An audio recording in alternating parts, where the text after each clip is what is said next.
Third World War.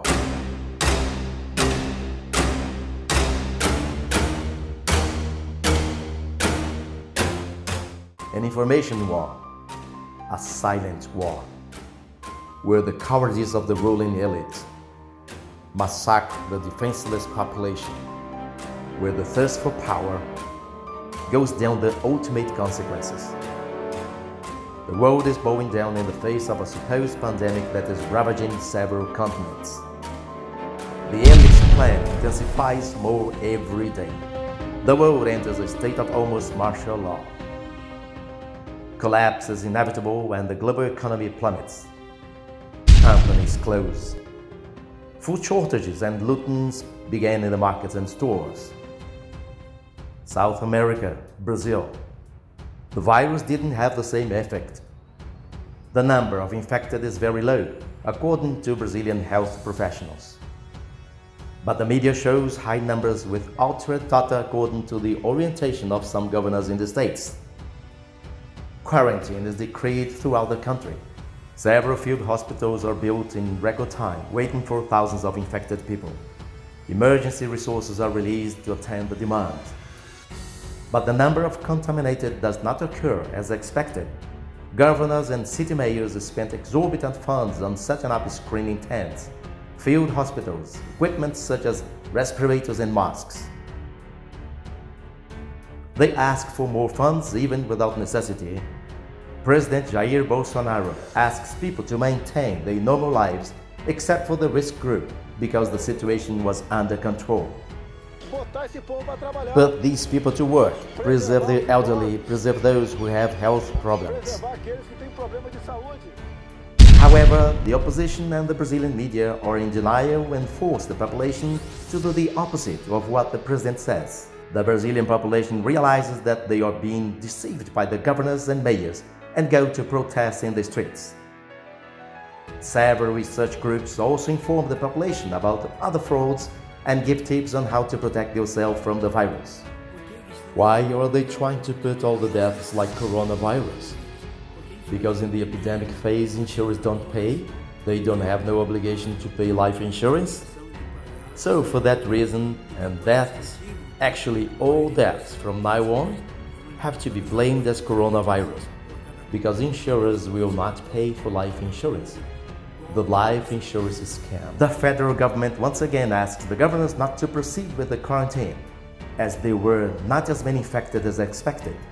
But some governors refused, and based on a decision by the Supreme Federal Court and a decree by the Ministries of Justice and Health, they start using the force of the municipal guards to force people to stay in their homes. Nós vamos proteger vidas. Nós vamos tratar de salvar vidas. Proteger vidas. Vidas.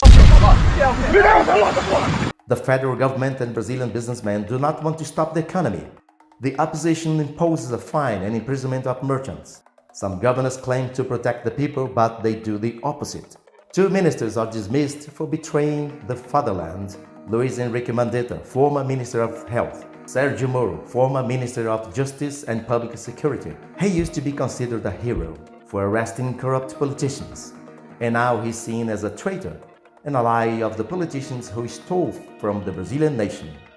What's really happening? Is this a world theater to test the population's behavior in the face of a diabolical plan that is about to be launched? Why is that working out in Brazil?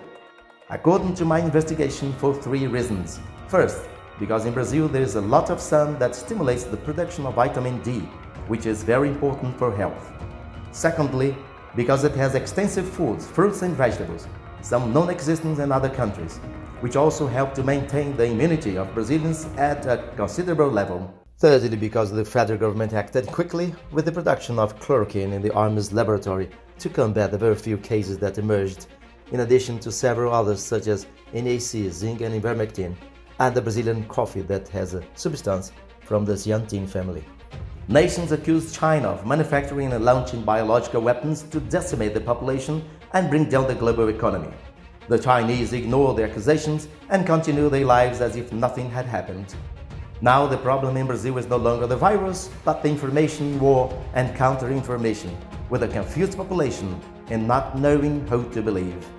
China's interference in information outlets like TV Bandeirantes, TV Globo, CNN, Folha de São Paulo, Globo newspaper, Isto É magazine, Veja magazine, considered garbage media by the population, tries to change public opinion, forcing to believe that a pandemic really exists, with the only objective of taking money from the public treasure and overthrow the current government.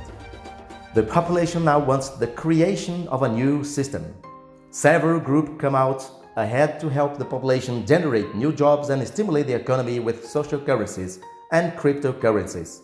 Among them, the Banco Palmas in Fortaleza, Sampaio in São Paulo, Reda Chapada Gaúcha MG, BDM Digital from Dáquila Research MS, with cryptocurrency and physical currency with experience in social communities in other countries, having its own blockchain. Everyone has noticed that there is a duality between right and left wings. But there is something superior that commands these two forces, taking advantage of this confrontation and keeping everyone under fear, seeking to install the government of chaos. Brazilians won the battle against the virus, becoming the #1 success story in combating the epidemic. But the Third World War is just beginning.